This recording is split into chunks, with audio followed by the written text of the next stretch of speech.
John, I have to admit, after spending most of my life watching bad Timberwolves teams, I'm almost enjoying seeing the reaction to a home loss against Giannis and Dame Lillard as some kind of cause of panic. Now, listen, they didn't play well. They played a horrible third quarter and beat them up for 24 hours if you like. It is amazing how the standard has shifted for this franchise. Yeah, it is. And I do think it kind of speaks to a team that certainly has accomplished a lot through the first part of this season, but clearly still does have a lot of skepticism around it just because it has not accomplished anything on the big picture in the playoffs, over the long haul. And so until they absolutely 100% show that they are not the Timberwolves of old, that they will not disappoint with a first-round playoff loss or something like that, every loss that they do have is going to carry a little more weight with it because there's so much of the baggage that Timberwolves fans, that league observers who are used to not having to worry about the Timberwolves see. And so they don't have the benefit of the doubt right now. And I understand that. That's just part of it. And they are trying to do something they haven't done forever. And so until they do it, there's going to be probably some overreaction, probably some nail biting and nervousness that comes from a loss for them, much more than it would for any other team.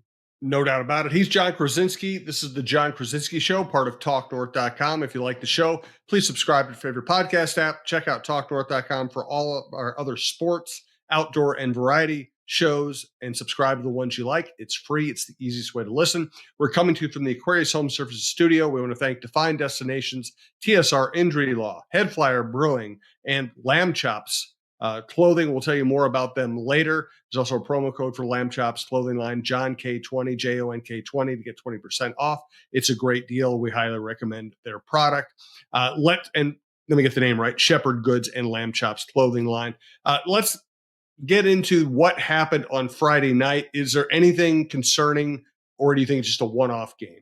Well, I do think that we look at when you look at both Friday and Saturday and even the win over the Nets, the offensive continuity and the flow and the rhythm that they had going into the break has not materialized coming out of it. And it could just be a little rust. It could be guys, kind of just getting back into the swing of things after a week off. Cat and Ant both played in the All-Star game, so they didn't have as much time to rest. But I think that what Wolves fans and what the Timberwolves themselves wanted to see coming out of the break was more of the synergy offensively that they saw in like the 10 games prior to the All-Star break, because at that point, I think they were number 3 in the offensive efficiency over their previous 10 games.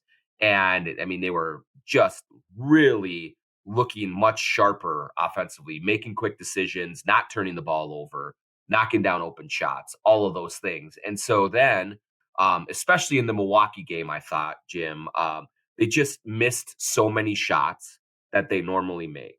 Anthony Edwards missed 7 of his first 8 threes. Naz Reid was 2 for 10.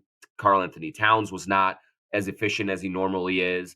And so they could not get that going. And when they did start to miss shots, I think it really affected everything else within their game, the defense in the third quarter, concentration, focus, all of that. And even after winning against Brooklyn on Saturday, it didn't really solve a lot of the concerns coming out of the break. They looked like a team that needs another couple of practices, that has to sort of refocus and get that offensive flow and that decision making back, because it was really, really good before the break. And these 2 games since the break, it has not been good. Any real concern over Gobert's health at the moment? I don't believe so. It was a sprain, and I talked to him on Friday night after the Milwaukee game when he did sprain the ankle. He thought that there was actually a chance that he was going to play on Saturday against Brooklyn in that back-to-back. I think that keeping him out was more of a precaution than anything else. And so I would expect that by Tuesday against San Antonio, that you could see him back in the lineup. We're recording this on Monday. Going to check in at practice with him and see how things are going in the afternoon. But I don't think it's definitely not going to be a long-term thing. But if anything, maybe one more game, because this homestand that they have, Jim, is really kind of wonky. They've 7 games in a row to start Yep. the post All-Star break stretch run, but there's 3 sets of back-to-backs within those 7 games. So it's really kind of compressed and different. And so they might have to be a little creative in how they handle Gobert or anybody else, just with the minutes load and things of that nature. So we'll see, but it's definitely not going to be anything like a week or 2 weeks or anything like that. I think you'll see him back on the court really, really soon here. It is a strange homestand and a long homestand. It's a long homestand in terms of number of games. It's a short homestand in terms of chronologically, but it also highlights just how fun this league is right now. You get Giannis and Dame Lillard coming in on Friday night. The Nets aren't much, but then you got Victor coming in tomorrow. You got the Grizzlies, who have improved, coming on Wednesday.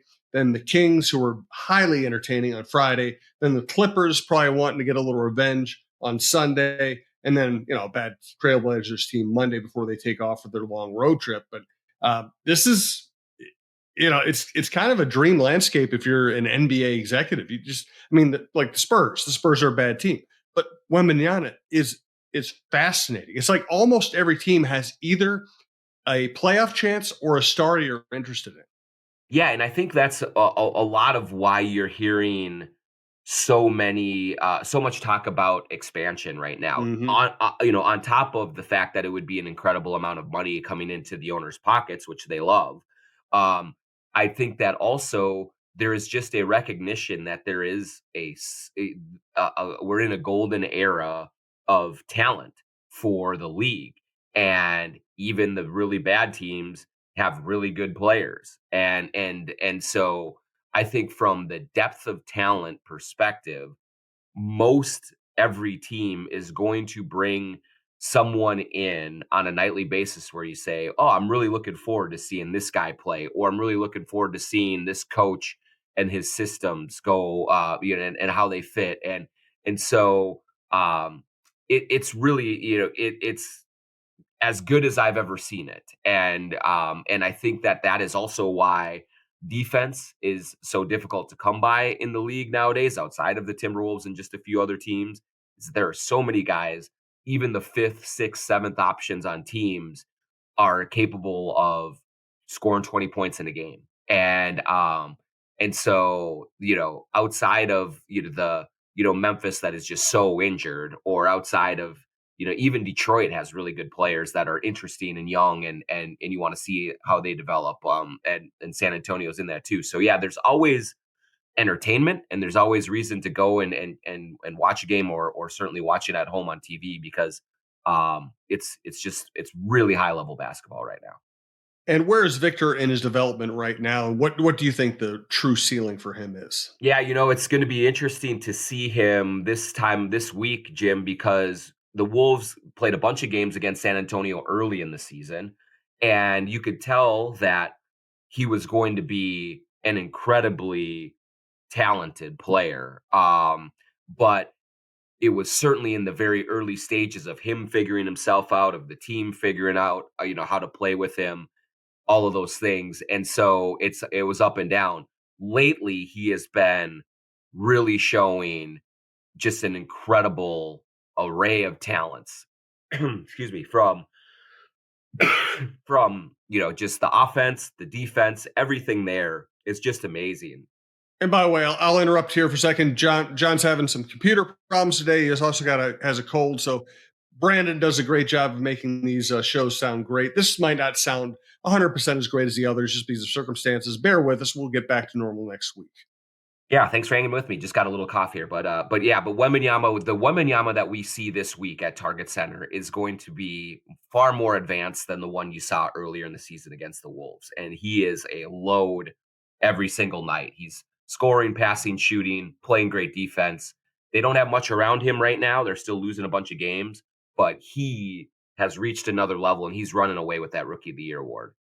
No doubt about it. Let's go back to expansion here briefly. I had a conversation with Lavelle and Roy on the Chin Music Baseball Show, and I was asking, could baseball really work in Vegas? And by the time, and I was skeptical by the end of the conversation. I was like, yeah, you're right. Twins fans would go spend 3 or 4 days in Vegas and go to the ballpark and then do all the other fun things in Vegas. It makes a lot of sense. The NBA is even much more of a Vegas type entertainment vehicle than baseball. If they expand, do you see it being Vegas and Seattle, or it might be there's some other options? Yeah, no, I think that's it. I think it's Vegas and Seattle. I think LeBron James is lining himself up to eventually own that Vegas team.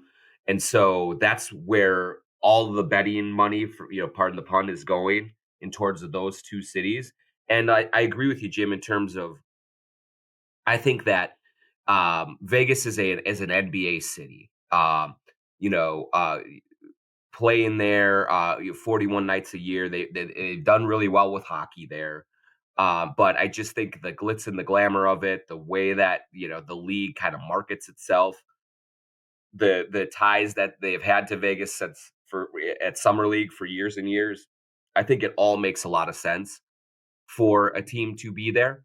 And so I think it has a chance to be a great success there and just really kind of fit in with the lifestyle there, just the overall vibes of Vegas. It feels like an NBA city. No doubt about it. And we're talking about two cities where the WNBA has thrived. The Seattle Yes. franchise is very popular in the WNBA. And of course, it was a great basketball town before that with the Sonics. And yeah, the WNBA has thrived in Vegas. I have friends who live in Vegas who go to their games, who love the atmosphere. And it almost feels like, if you walk through the Bellagio lobby and then walk into an NBA arena, there ain't that much difference, really. No, that's right. And players love to go. And so I think also with so many of so much of the NBA schedule, regular season schedule happening late fall into winter, it's just going to be a great destination for fans. Minnesota, Milwaukee, Chicago, New York, Philly, like everyone will take Vegas trips when their teams are out there, and get a chance to go see them and hang out for a weekend or whatever it is, and post up. So the other thing that might happen, might is if you bring in Vegas and Seattle, maybe the Wolves would move to the Eastern Conference. I think there's a Hmm. couple of, you have New Orleans, you have Memphis as other possibilities of moving east. But I think like if they kind of configure the NBA map kind of more regionally with some of their divisions, it makes a ton of sense to move the Wolves east and put them with Chicago, Indiana, Milwaukee, Detroit, something like that in some sort of a central division type of a thing. And I think that would be a great thing for the Wolves and their fans as well. No doubt about it. All right, I'm going to ask you another expansion question. We're going to get back into some nitty gritty stuff with the Timberwolves and the upcoming schedule. First, tell us about your defined destinations trip. Defined Destinations, go to defineddestinations.com. I am going to Spain at the end of August 22nd through 29th. If you go to Defined Destinations and look for A Taste of Spain with Jon Krawczynski, we are just going to go to Madrid and Barcelona over that 7 days. And if you sign up for the package, you get 4-star hotels in the hearts of both cities. You get tour guides to show you around to museums, to all sorts of different landmarks in two of the most exotic cities in the world. We have great meals planned. We will spend some time together. You will also get plenty of time to spend on your own exploring if you want to come with a significant other, with kids, with coworkers, any Wolves fans, whoever it is. You're gonna have plenty of time together with a group. We're gonna have plenty of time to explore on our own as well. Madrid and Barcelona will have a sangria and tapas tour. We're going to go all over, just really exploring a country I've not been to yet, but have just heard so many good things about. If you sign up by May, then we can all go together and have a great time. And so go to definedestinations.com, search for A Taste of Spain with Jon Krawczynski, and let's all go and have an unforgettable trip to Spain at the end of August. We're coming to you from the Aquarius Home Service studio. We also want to thank longtime sponsor of this show and many other shows across the network, TSR Injury Law, 612 TSR Time. You see the billboards. Sometimes you see Steve Terry sitting courtside at Timberwolves games. We actually know Steve. We know their organization. We trust them. If you're ever injured, just call 612 TSR Time. They'll take care of you. That's the simplest way to look at it. If you're injured, you need help. You're going to need ethical, quick, reliable help. You're going to get it by calling 612 TSR Time. My other question about expansion is there's no doubt there are enough good basketball players in America or in the world to support two more teams. Are there enough marketable stars? Well, I mean, I do think that there are right now. I do think that what I would like to see, to be quite honest, Jim, is as if they do expand, and you get more teams in, I would not mind seeing the NBA try to shift some of its marketing focus and emphasis away from individual stars and to the teams.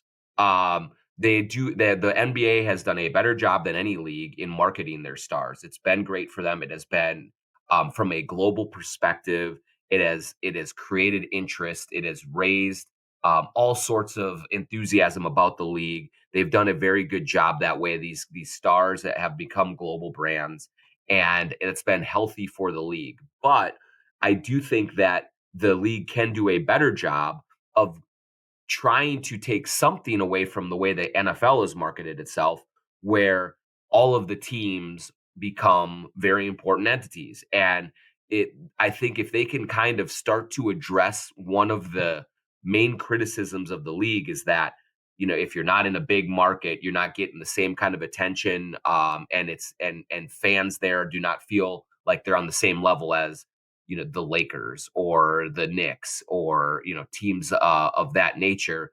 I think that that's counterproductive for the league. So I do think that the amount of talent, I think there's marketable guys. There's at least 15 to 20 like superstar players, and even some of the 20 to 30 are very marketable and will connect with fans. But I think that the league would be wise to try and shift some of that and to just focusing on the teams themselves, so that these fans who are in these markets, let's face it, Vegas is a small market. It would be a small market team. And I think that it would help if fans felt like they were on equal footing with the bigger guns, with the Warriors and the Lakers and those teams, if there was more of an emphasis that way. I asked about Gobert's health earlier. Edwards obviously took it easy at the All-Star game. Do you have any real concerns about his knee? I don't think so. He has, like, really over the last couple of years, you've seen kind of a little soreness in his knee pop up from time to time, and he's needed a couple of games here or there. He'll bump it, he'll knock knees on a drive, and he'll come up hobbling, and then he always comes back. So I don't think that there's anything that right now that he's playing through that is anything more than what most players are feeling at this time of year. Their whole body aches. Like, they are, they have to do a really good job of getting their treatments, taking care of their bodies. And at 22 years old, I think that's something that Anthony Edwards is still learning about and still figuring out. And so it's going to be critical for him down the stretch to really kind of lean into all of the resources that the Wolves have for him from a player development and player health standpoint, because there's a real possibility that this team is playing into May and maybe even into June if everything goes well. And so he's going to need to be in tip-top shape for him to kind of really be able to absorb the grueling grind of it. And I think that anything that we've seen so far from him, with kind of the soreness that he feels, is just part of the daily grind of it and him getting used to playing when he is not feeling 100%. And so that's the situation right now with Ant. And one of the admirable things about Edwards has been his eagerness, his willingness to play through pain, to not take load management days. As these conversations go forward, do you think there's any difficulty in getting him to play fewer minutes or fewer games if he is hurting? Yeah, I don't think so. I mean, he certainly wants to play. And he wants to be out there all the time. It's important to him. It's important to the Timberwolves organization to have a culture that speaks to players being able to show up and play through things and not take nights off. But I think I think they have 6 more sets of back-to-backs in these final 25, 26 games. So the schedule is very compressed right now. And I think that if they get to a point where he is feeling really sore and they have the second night of a back-to-back, I don't think it's out of the realm of possibility that he would take one night and try and ease some of the burden on him. But given where they are in the standings and really wanting to get that number 1 seed and get as many home playoff games as possible, they can't really afford to be resting anybody too much. So they will obviously want to be fully loaded and fully healthy for the playoffs. That's the most important thing. But they're also playing for seeding right now, which for them, I believe, is even more important than for, say, a Denver Nuggets team that's already been there and done that and knows the how to navigate a playoffs. The Wolves have never been there, never done that, and so they're going to have to get as much Anthony Edwards as they can to get as many wins as they can and try and be top 1, 2, 3 in the West. John, tell us about Shepherd Goods and Lamb Chops clothing line. We will be at the end of this podcast. We will take a Twitter question and give away a free Shepherd Goods Lamb Chops clothing beanie. And so stick around for that. But sglambchops.com. That's sglambchops.com. You go there, you're going to find unbelievably high quality, super comfortable clothes made by Jordan Dye, Craig McCall, everyone and all the good folks over there. You recognize Jordan from sitting courtside with the colorful hair, with the kind of very enthusiastic, should we say, interactions with players on both teams that he is wont to do. But I've been wearing Shepherd Goods Lamb Chops clothing for years now. They have incredibly comfortable hoodies. They have some of my favorite shorts I've ever worn are Lamb Chop shorts. And what you recognize when you put these on is they are super high quality. You can wear them forever. They will stick with you. They're super stylish as well. They're cool stuff. Go to sglambchops.com. Use the promo code JONK20, JONK20 for 20% off any of your merch at SG Lamb Chops. And go there. You'll find something that you really like. They are embedded with the Wolves. If you're Wolves fans, support the people who support us. sglambchops.com. Again, promo code JONK20, JONK20 for 20% off all of the merch there. Also, we want to thank Head Flyer Brewing, a great spot that also hosts a lot of our Jon Krawczynski shows. Yeah, a lot of you were in at the Chris Finch show in February, right before the All-Star break, which was an awesome time. I am going to be meeting with the folks at Head Flyer this week to line up another show, hopefully pre-playoffs. Head Flyer is super excited about all the success the Wolves have had and the success this show has had.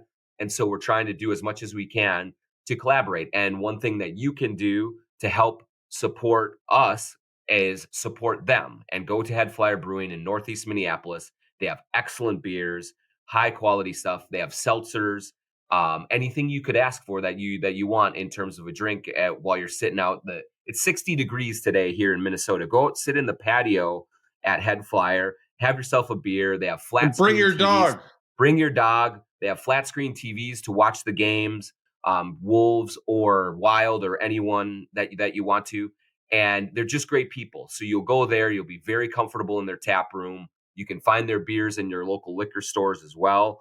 And so stop by headflyerbrewing.com. Tell them the Jon Krawczynski Show sent you. Yes. Let's get to a popular question on the ESPN car wash these days. Who is going to be the next face of the NBA? And does Anthony Edwards have a chance to be that player? What do you think? Yeah, I think he does, Jim, because one of the interesting parts about this modern era of the league is that the influx of international talent has been obviously a boon. Like there are just great players coming in. It's made every team better. But when you look at the top of the food chain in the NBA, you have Nikola Jokic, you have Joel Embiid, you have Giannis Antetokounmpo. Shai Gilgeous-Alexander is Canadian. He's coming in and has played at a really high level. A lot of the very best players in the league right now are international players. That's great. There's nothing wrong with that. But there certainly is an opening for an American player to really kind of come in and be the American face at least. And what we have seen is American players resonate with the larger NBA fan base in America a little bit more. So LeBron James, Steph Curry, Michael Jordan, all of those.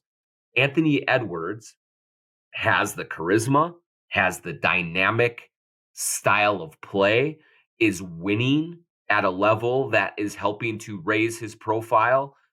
He certainly just has a high Q score with everyone. I was at All-Star Weekend in Indianapolis, and Steph and LeBron and several players of the older NBA guard were asked, who are they going to pass the baton to when they're done here? And Anthony Edwards' name was mentioned by everyone, in addition to, Luka and Jason Tatum and a bunch of other guys, Shea and a bunch of other guys. But the the the opportunity is there for Anthony Edwards to be that guy. He's been in a movie. He has his own shoe. Like he's very marketable in addition to the success that he's had on the court. One thing that I will say about it so far is I actually agree with a comment that Draymond Green made on his podcast last week, is that if you want to be the face of the league, like of the entire league, not just your franchise, the entire league, there comes a different sort of responsibility with it. And probably the face of the league isn't shooting lefty three-pointers in the skills competition at All-Star Weekend. The face of the league probably is playing a little bit more game than Anthony Edwards did, and competing harder. Anthony Edwards kind of comments after that game about no one really wanting to come here and compete for a weekend getaway. I think one of the telling and frustrating things that some people looked at with just the lack of competitiveness in the All-Star game is you have guys like Anthony Edwards that clearly are not interested in putting on that show. So I think that at 22 years old, he's still learning what is going to be expected of him in that regard. And so I think, when he's 25, 26, could he have a different outlook? Absolutely.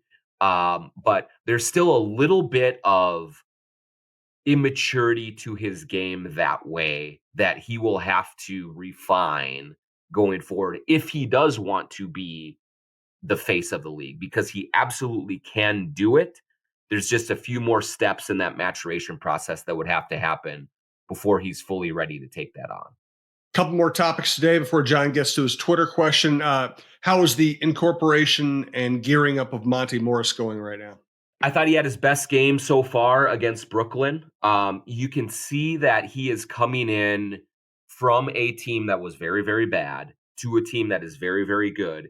And I think that he's trying not to step on toes right now. And what Chris Finch has said several times when we've asked about Monte so far is he's encouraging Monte Morris to be more aggressive offensively. He's a really good shooter. He's a really good pick and roll player. And I think that Monte has tried to kind of come in and just ease his way in. And so you're not seeing a whole lot of stats. You're not seeing a lot of shots taken or anything like that. And so I think as he gets more comfortable and as he's around the team and gets in a little bit better shape, I think you'll see that the production improve a little bit more. He's just got to be a little more assertive. And I think right now he's being a little too polite, and they need him to be a big part of that second unit. And so you saw some signs of that against Brooklyn. And I think that he can build on that going forward. That will help this offense a lot. maybe the premier game of the homestand is the Clippers coming here. Clippers have been, by record, maybe the best team in the NBA for a couple of months now, and the Wolves absolutely punked them in Los Angeles. How is it too early? I don't know if it's too early, too late, whatever. Is it the wrong time of the season to call this something of a big game? No, I think it's not. I mean, that's the beauty of the Wolves being where they are right now in a jam-packed Western Conference at the top of the Western Conference, kind of jockeying for position for that number one seed. It's airtight, the standings. There's not a lot of breathing room from 1 through like 5 in the seedings right now. And so these games are legitimately big games that are coming up. I think, it's a great week to be a Wolves fan in terms of at the end of the week, you got the Kings on Friday night, which is going to be really fun. And then you have the Clippers on Sunday, which is absolutely a very big. And you have to think that the Clippers have heard some of the analysis saying that, hey, the Wolves have their number. Like this is, the Timberwolves just match up well with them. And this is going to, this is a team that they want to avoid in the playoffs. So they've lost twice already to the Wolves. And I think that they're going to come in with a little edge, with a little chip, and try and send maybe a little bit of a message that this is different and that they better be, that, the Wolves better be ready for them. So if the Wolves can withstand that and win again and go up 3-0 in the season series with them, that would be an enormous statement for them to pull off. No doubt. All right, let's get to John's Twitter question. All right, this week's Twitter question for, again, sglambchops.com, JONK20 for 20% off at sglambchops.com. And our weekly Twitter question comes from Monica Weber, super diehard Wolves fan. And she says, in watching Saturday's game, which Rudy Gobert did not play against the Nets, did you ever think that Rudy was a key to the offense and not just the defense? And I think it's a great point that Monica brings up, because Rudy, I think, is far and away the leader in the clubhouse for Defensive Player of the Year. He's been an incredible impact player on that end for the number one defense in the league, and he gets a lot of attention for his defensive prowess. But one thing that goes overlooked sometimes is what he does offensively. Even though he's not a 20-point-a-game scorer, he's not a three-point shooter, he's not any of those things, he still does help this team's offense, and to an incredible degree, with the screens that he sets, with the offensive rebounding that he brings to the table. He has this kind of little thing that he does where he'll be in the paint, maybe Edwards or someone will be driving to the rim, and it's not a screen, but Rudy kind of just walls off the entire paint, the big guys on the other side of him, so that there are clean driving lanes right to the basket. And it really helps the offense move. It helps open up spacing and get other people involved. And so, yes, like their offense in the first 3 quarters against Brooklyn was really ugly. And I do think part of the reason for that was that Rudy Gobert was not out there doing what he does, doing the dirty work, kind of using his gravity to open things up. And so if he can get back Tuesday or Wednesday and then gear up for 2 big games on Friday and Sunday, that would be a really big help for the Wolves. So congratulations, Monica. You get a free Lamb Chops beanie. I will kind of link you two up in the Twitter DMs and get you that. And again, go to sglambchops.com, Jon K20 for 20% off the merchandise there. Great stuff from John. Thank you. Thanks to Brandon Morton. Thank you to all of our sponsors that make the show and the network thrive. And thank you for listening. We do appreciate it. We'll be back next week, and there will be more fun stuff to talk about.